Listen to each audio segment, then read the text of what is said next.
Hello dear students, how are you? I hope you are fine.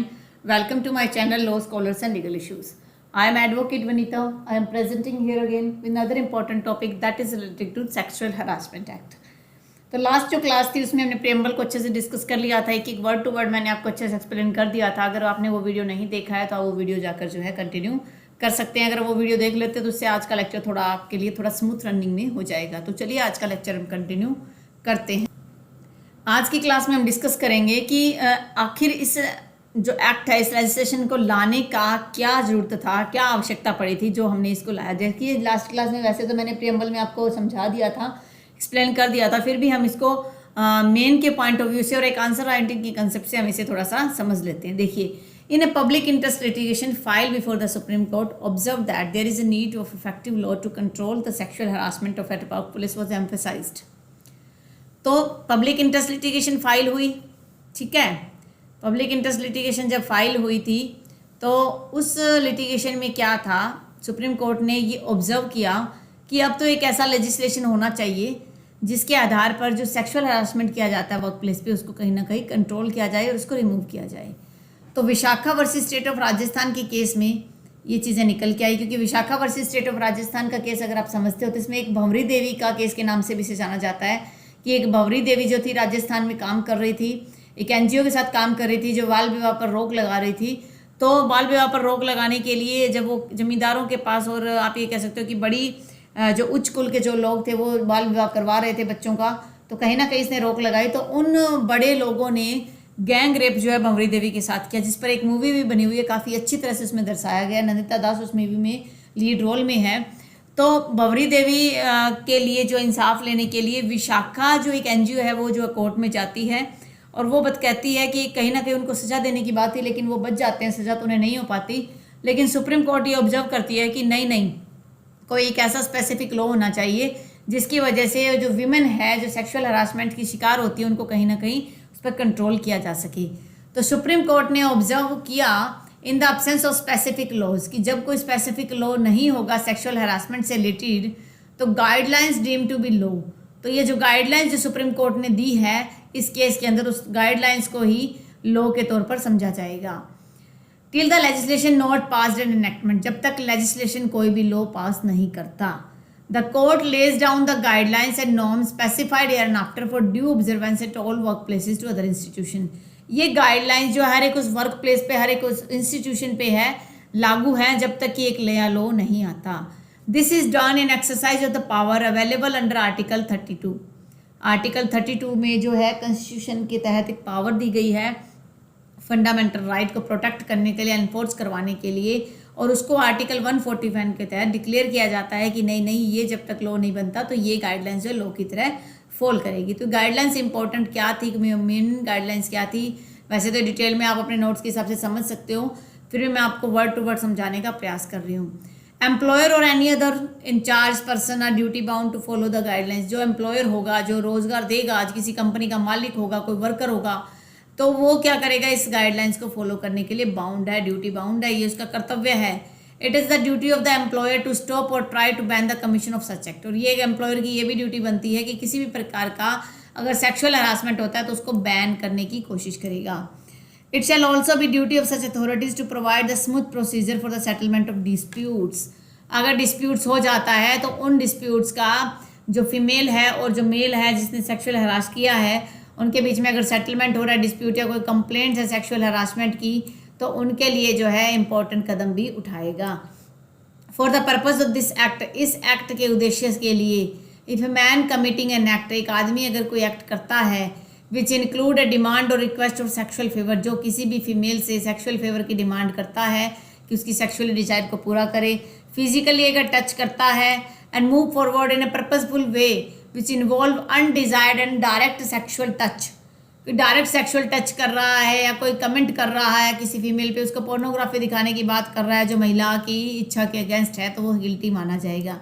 ये कहीं ना कहीं सेक्शन 354 जो है sexual harassment at work place से रिलेटेड जो है उसमें 354 में भी यही बात की गई है।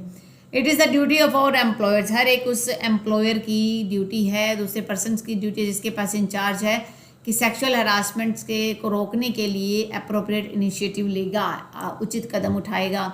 It is not necessary that, ये भी आवश्यक नहीं है कि सच एम्प्लॉयर्स और इंचार्ज जो पब्लिक सेक्टर से जुड़ा है सिर्फ वही इसको मानेगा, प्राइवेट सेक्टर में भी मानना पड़ेगा। They must have taken the following step, इन्हें कुछ फॉलोइंग स्टेप्स जो हैं, कुछ कदम जो दिए हुए हैं, कुछ तरीके जो दिए हैं उनको फॉलो करना पड़ेगा। Prohibition of sexual harassment at workplace expressly that is to be defined about, जो prohibition of sexual harassment at workplace जो है ऊपर डिफाइन कर दिया गया है, इसको उचित वे में आपने सर्कुलेट करना है।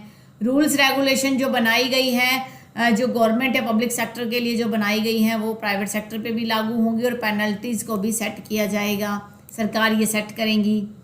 प्राइवेट एम्प्लॉयर्स को भी स्टेप उठाने पड़ेंगे which includes the above bans in the standing order, वो एक स्टैंडिंग ऑर्डर निकालेगा इंडस्ट्रियल एम्प्लॉयमेंट स्टैंडिंग ऑर्डर के तहत और उनको फॉलो करना पड़ेगा। Working women must be provided appropriate work condition respect to work health leisure health, काम स्वास्थ्य, लेजर मतलब आराम, और हेल्थ के लिए उन्हें एक उपयुक्त माहौल जो है देना पड़ेगा एम्प्लॉयर्स को। It should also be ensured that there are no antagonistic circumstances towards women at work, women के प्रति कोई भी भेदभाव वाली स्थितियां आप उत्पन्न नहीं करोगे। No employ women should have such reasonable ground so that she believe that she is disadvantage with respect to employment, कि उसको एक उचित आधार दिया जाना चाहिए जिस पे वो ये अपने आप को मान के चले कि उसे एम्प्लॉयमेंट के दौरान रिस्पेक्ट मिलेगी, उसके साथ डिसएडवांटेज, उसकी गलत फ़ायदा नहीं उठाना चाहिए। Such conduct shall to be specific, अगर कोई भी एम्प्लॉयर ऐसा कोई कंडक्ट करता है तो वो स्पेसिफिक ऑफेंस माना जाएगा आईपीसी के तहत।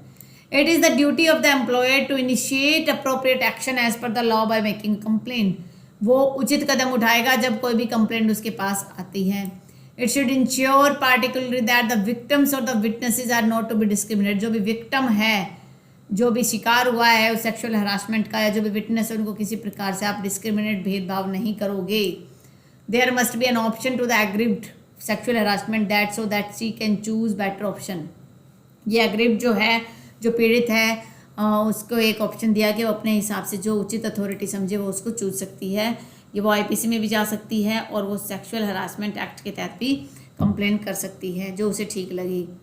When this type conduct amount to misconduct of an employment that is defined by the admissible service rules and regulation, appropriate disciplinary action should be taken. Employer के द्वारा डिसिप्लिनरी एक्शन जो है वो लिए जाने चाहिए। जो भी एम्प्लॉयर्स हैं वो ये फॉलो करेंगे इस चीज़ रूल को, और जो भी कर्मचारी जो है कोई सेक्सुअल हरासमेंट करता है तो उसके अगेंस्ट एक्शन भी लेंगे।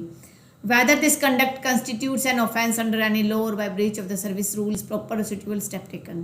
अगर किसी लॉ में भी ये क्राइम है तो उसके तहत भी वो स्टेप ले सकता है। It is also required that the mechanism with respect to complaint should be created in the employer's organization, कि सेक्सुअल हरासमेंट से रिलेटेड कंप्लेंट्स के लिए उनके खुद के ऑर्गेनाइजेशन में ही कोई ना कोई एक कंप्लेंट बॉक्स होना चाहिए।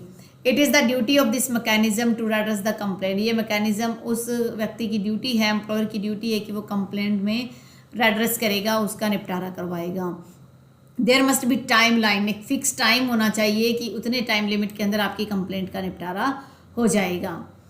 फिर whenever there is a requirement, अगर जब भी एक जरूरत पड़ती है तो ड्यूटी होगी कंप्लेंट मैकेनिज्म की कि वो एक स्पेशल काउंसलर को अपॉइंट करे और जो क्या करेगा, मेंटेनेंस और प्राइवेसी और कॉन्फिडेंशियलिटी, जो भी पार्टीज हैं उनकी प्राइवेसी का हनन ना हो, दूसरों के बारे में पता ना लगे, दूसरों को उसके बारे में पता ना लगे कि ऐसा कुछ कंप्लेन हुआ है, तो ऐसी फैसिलिटी आप प्रोवाइड करोगे। The head of the complaints committee should be a woman, जो कंप्लेंट्स कमेटी की जो हेड होगी वो एक महिला होनी चाहिए। And the half members of the committee should also B woman, जो आधे मेंबर्स हैं कमेटी के वो भी कम से कम महिला होनी चाहिए।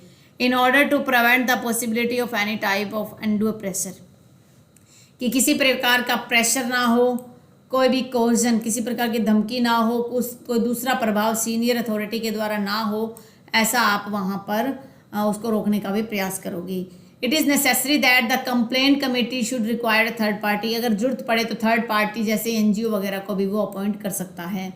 It is the duty of the complaint committee की वो एनुअल रिपोर्ट भी दे गवर्नमेंट डिपार्टमेंट को कि कितनी कंप्लेंट्स आई और उनमें कितना निपटारा उसने किया।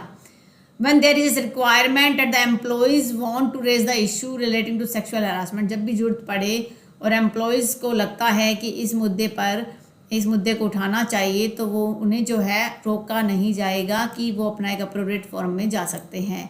अगर ऐसा कोई इशू है वो डिस्कस किया जाएगा एम्प्लॉय और एम्प्लॉय की मीटिंग में, एम्प्लॉयर की मीटिंग में। अवेयरनेस प्रोग्राम जो है आप चलाइए, ये इसमें दिया गया है गाइडलाइंस को फॉलो करते हुए। वन एनी थर्ड पार्टी और आउटसाइडर जो ऐसा एक्ट करता है तो एम्प्लॉयर की ड्यूटी बनेगी कि वो रीजनेबल स्टेप्स उठाएगा उस व्यक्ति को सपोर्ट करने के लिए जिसके खिलाफ हैरासमेंट हुई है। It is also requested the central state government से भी रिक्वेस्ट किया कि वो भी प्रॉपर मेजर्स लेगा कि उस कानून बनाने का प्रयास करे और स्ट्रिक्टली पब्लिक और प्राइवेट सेक्टर दोनों में इसको फॉलो करवाए। These guidelines will not discriminate or violates any rights that are provided Human Rights Act। जो Human Rights Act है 1993 का, उसमें जो रूल्स दिए गए हैं, जो ह्यूमन राइट्स प्रोवाइड किए गए हैं, उनको कहीं ना कहीं आप डिस्क्रिमिनेट नहीं करोगे। तो अकॉर्डिंगली इसके अनुसार ही जो गाइडलाइंस को प्रोवाइड करते हुए तो ये मैंडेटरी होगा कि लोअर कोर्ट्स इसको फॉलो करेगी। और पार्लियामेंट ने फिर बाद में क्या किया वो हम पढ़ ही चुके हैं कि पार्लियामेंट ने कैसे जो है इसके अंदर इम्प्लीमेंट करवाने के लिए गाइडलाइंस को लॉ बनाया, जो 20 साल के बाद बना। और जुडिशल एक्टिविज्म का कहीं ना कहीं इसमें रोल था। तो ये इंपॉर्टेंट गाइडलाइंस जो है सुप्रीम कोर्ट ने दी थी, जिसके आधार पर ये लॉ बना था, जिसको हम लॉ के जब अलग अलग प्रोविजंस को डिस्कस करेंगे तो आपको अच्छे से क्लियर हो जाएगा। मैं आशा करती हूँ कि आज का वीडियो आपको अच्छे से समझ आ गया होगा। फिर भी अगर आपको किसी प्रकार का डाउट है तो आप मुझे कमेंट कर दीजिएगा। अपनी हेल्थ का ध्यान रखिए। Stay home, stay safe, stay healthy. Thank you for watching and have a nice day.